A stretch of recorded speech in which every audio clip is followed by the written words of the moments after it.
Hello and welcome back to Data Science CastNet. In today's video, I thought I would show my initial explorations of this library called Tinker. Tinker is described as a training API for researchers and developers, and it's been just such a joy to dive into this. It's built by the folks over at thinkingmachines.ai, really all-star team, and they've created this infrastructure that allows you to write in my opinion, the important parts of a model fine-tuning experiment. That is figuring out the data and the algorithms that you want to do. And they handle things like spreading the model across multiple GPUs, finding efficient ways to do batched inference, dealing with all of the different levels of the stack for sampling and for, you know, feeding the model forward and backward and doing the low-rate adapters and so on. So I'm very impressed so far, and I thought I'd just go through the couple of experiments that so far running these 2 or 3 times in the course of preparing this video and messing around. It's cost me 30 cents through their API, of which they, I think, gave $150 of credits to get started. So far looking like a really great proposition that makes it actually fun to mess around with language models again. So I'll just take you through and I'll share a published version of this dialog in the description as well. You install the library, do some imports, and so there's a couple of things I wanted to try. The first was the sort of what's the most minimal supervised fine-tuning like demo that I can do to make sure that I'm loading the models correctly, I'm formatting the data correctly, just get a feel for how it's all structured. And so the task that I settled on is just getting a list of questions, and for every question, I just want the assistant to respond with a single word, foo, right? Like this is like, if you can't train a model to do this, then there's something wrong with your training, and you can't expect it to work when you try and train something much more complicated.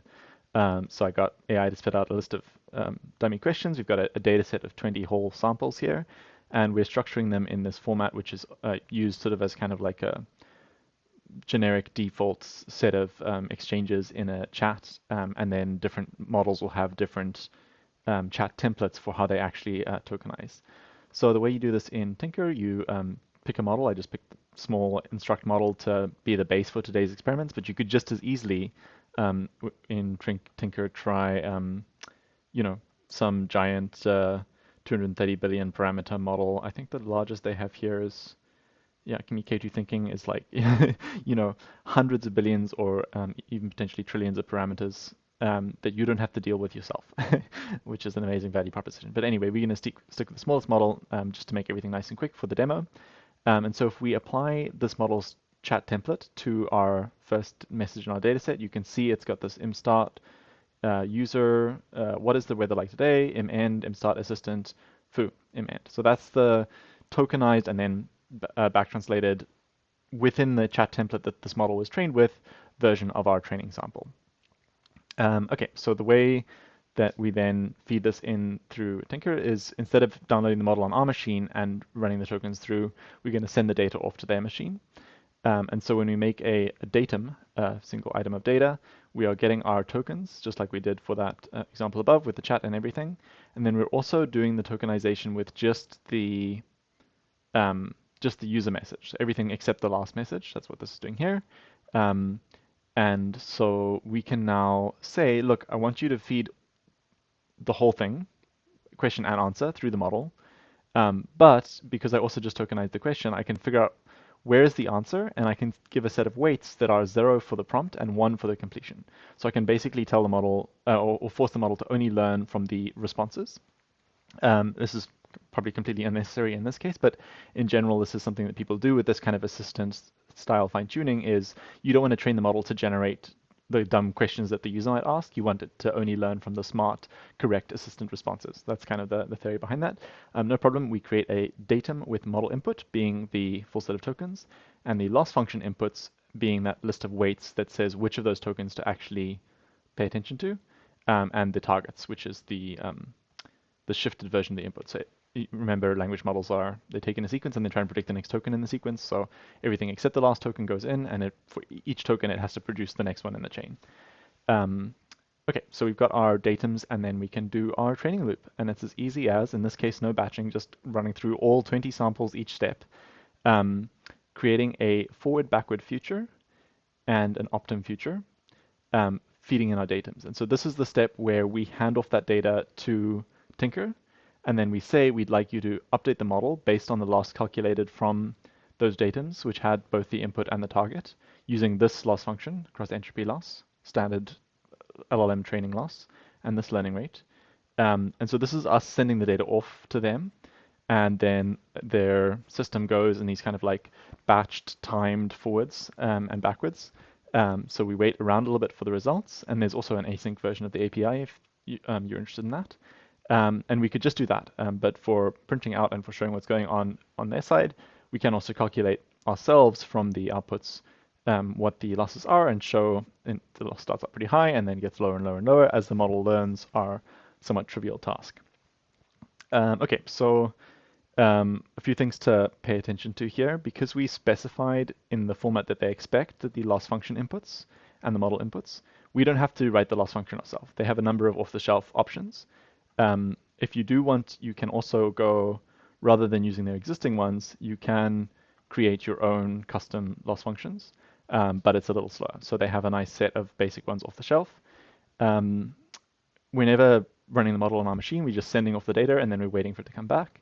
But we never have to worry about managing GPUs, especially with these massive models. So yeah, each time we get back the model outputs and the loss function outputs and some metrics. And so yeah, we've done it. 5 steps of training, our entire data set of 20 questions each time. And we can check, does this model actually do what we think? So sampling client is training client.save weights and get sampling client. It's behind the scenes saving the LoRa adapter. We told it to train with an adapter of, I believe, rank 8. So it's a very small set of weights that modify the main big model. And then once we've got our sampling client, we can reference it later via their API, or we could export the whole thing as a checkpoint so that we could resume saving at some later date. But we can now grab in a new message with a new question, apply the chat template, feed that set of inputs in, tell it to give us one sample, max 20 tokens, specify the temperature, and we get back a sample response with the tokens that it output. And if we decode those, it's done exactly what we trained it to do. It's just responded with foo, and then the end token of the chat template. Okay, so that was a very, very simple training, not the most exciting model to talk to. Gets kind of monotonous after a while. But it shows us that we've got the pieces, and we've seen the kind of Tinker API and format and this idea of constructing these model inputs and desired outputs and so on, sending them off, getting the result back, and being able to tweak the settings like learning rate, lower rank, number of steps, the data, all of the fun pieces, while they handle the inference. So pretty cool so far. The second test that I wanted to do was to step it up a notch because there's been for a while, services like OpenAI's fine-tuning service where you can upload a list, basically like this data that we created back here, these question answer pairs or lists of messages or lists of messages. You can upload those to various services, click the big fine-tune button, and get a trained model that you can then use through API. But the difference here is, well, A, you can download the LoRa weights and apply them to the model and use it elsewhere. You're not locked into the system. But B, they also have support for some other primitives around doing reinforcement learning rather than just this basic imitation, supervised fine-tuning. So I thought as the next step, the next task that I'm interested in trying is to try something along these lines where the model's not just going to produce an answer by copying a set of example answers that we create.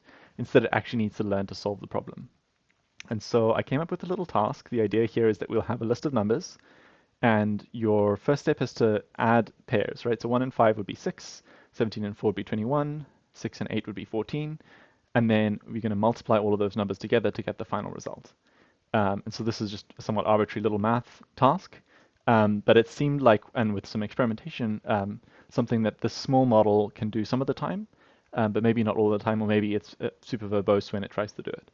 The nice thing with this is it's very easy to generate as many of these problems as we want because we can, in code, verify what the solution is, right? So that's what I've got here, a little generate problem thing that just picks how many numbers are we going to generate, creates the numbers, sticking mostly numbers 1 to 10, but occasionally up to 20, calculates the sum, calculates the product of those sums, and then gives us the answer, right? So we can generate as many synthetic samples to train on as we like. And then rather than again, give the model a bunch of demonstrations of this being solved, we're instead just going to prompt the model, and some of the time it'll be able to do it. And this is the kind of place where reinforcement learning shines. Is you've got a model. Some of the time it can do the thing you want. A lot of the time it can't. But as long as there's some signal there, as long as the task is not completely impossible for it, it can learn from those examples where it gets it right and get it right hopefully more and more often. So that's what we're going for. I had AI quickly write me a system prompt because I'm lazy. And we're going to create a reward function that incentivizes the behavior that we want, right? And we could just look for the answer, and I think that would work. But I thought, well, even if it gets it wrong, maybe it answers in the correct format, and that's slightly useful. So we'll add an extra reward if the answer, it does give us some number, right, in the tags like we asked for, but it's maybe the wrong answer. It'll get a small reward. If it's correct, it'll get a big reward, right? If the answer is correct, reward goes +1, right? Whereas only give 0.1 for the format. And then I added this optional thing. I was playing around in earlier tests thinking, oh, it would be nice if we could incentivize the answers being nice and short, because if you sample from the model without any training, you'll see it tends to sort of waffle. Okay, we need to think through step by step. This is what the inputs the user has given us, da da da da. It's kind of a talkative model. So I thought, hey, let's add a bonus for being under 200 words, and the shorter the better. So that's what this concise bonus is, but you'll see if you leave that out, this will still run fine. Okay, so we can check our reward function given a string and the correct answer. It finds that the answer is in the right place as we intended, so it gets a reward for the format. The answer is the correct answer, so it gets a reward for that. And then it's relatively concise, but it's not super concise. And so if we change this to, make some crazy long one, it's not going to get any reward for being concise. Okay, so that's the framing of our task. And so to set it up just like before, we're creating a training client and the tokenizer from our base model. We have a way to tokenize the problem, right, which is going to include the system prompt and then the set of numbers that we get, put in the chat template form. So here's an example here.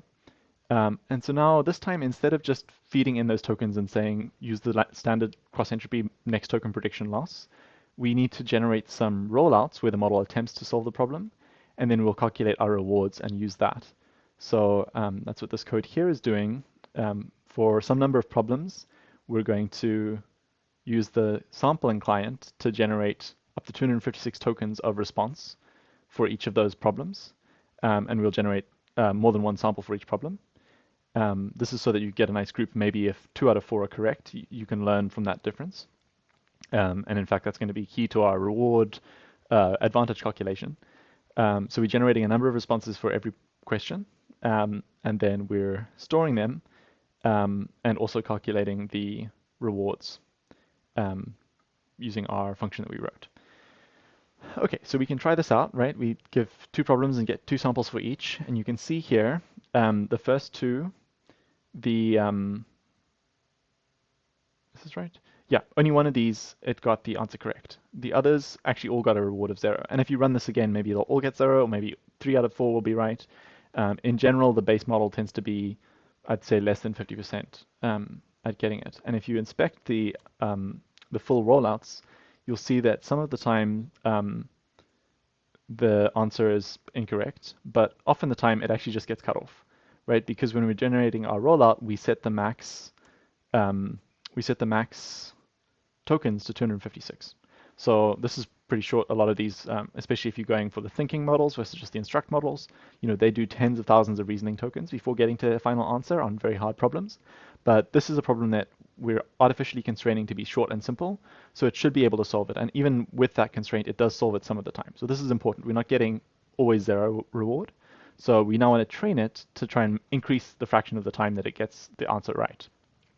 And so to do this, we need a way to tell Tinker's algorithms, their RL optimized algorithms, which basically assigning scores. And so we're going to take a leaf out of the GRPO book and get the reward for all of the rollouts and then normalize it. So if, say, half of the answers are right completely and perfect, and half of the answers are completely wrong, they'll get a positive and negative reward.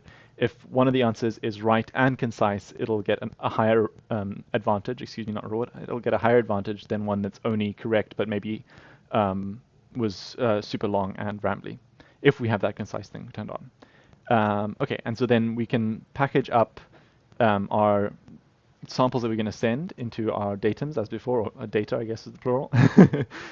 Again, taking our prompt and the completion from the rollouts, setting up the input tokens and the target tokens, but also setting up the loss function inputs, which is going to include the advantages that we computed. So when we're sending this off to the model, we're saying train on these samples, right? But look at the advantages, where the advantages are whatever the advantage of that full rollout was. Like if it got the answer correct, it has a positive advantage. You'll have that advantage across all the tokens that are in the response. And if you got a negative advantage because it was completely incorrect, then we'll feed that through. And so, yeah, it's very similar to the previous one, but the loss function now needs to know which of these long rollouts that we've generated is good versus bad, as opposed to just like, oh, you should match the target outputs. And so, yeah, here's an example here. You can see in this set of test rollouts we did, wrong, wrong, right, wrong. And if we treat that as a group, we get negative advantages for 3 out of the 4, and then a strong positive advantage for the 4th. Okay, so then with that all in place, the training looks very similar to previously. At each step, we're going to run the rollouts on some problems. We're going to compute the advantages, create our datums, and then we're going to do the same forward, backward, and optim step. But this time, we're using importance sampling, not cross-entropy. And we've structured our datum loss function inputs appropriately. And then we can keep track of the rewards. And so now in a loop, just every step we're generating brand new problems, 8 problems, 8 samples for each. Setting the learning rate somewhat high at 2e minus 4. You can see we start out with a fairly low reward and an accuracy of only 27%. And the answers on average tend to be 115 words. And then over time, as we go step by step by step, here's a nice plot of it. The reward gradually increases. The accuracy gets better and better till by the 10th step, it's actually getting it 100% of the time.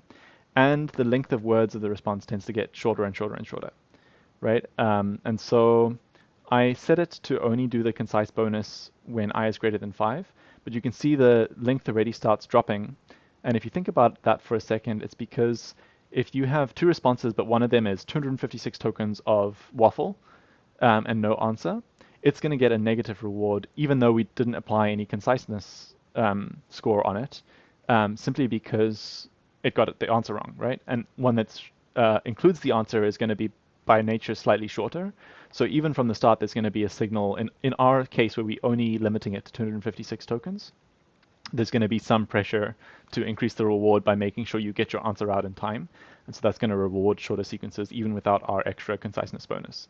So definitely that's something you could play with. You could up the rollouts to being as many tokens, like say 10,000 or however many. It won't always use those, but leave that limit really high, but then use the reward function engineering of adding this conciseness penalty or conciseness bonus to encourage shorter completions even without any of the constraints of the max tokens. Okay, and then when we have our model, we can load up the base model as a point of comparison. We can generate some new fresh problems, and we can feed them through and see the train model is getting pretty much all of these right? And these are brand new problems that we're generating. And in this case, the base model got every single one wrong. I can just rerun this to watch in real time, just in case we get, maybe the base model should get at least 1 or 2 right, if we were to believe the previous example.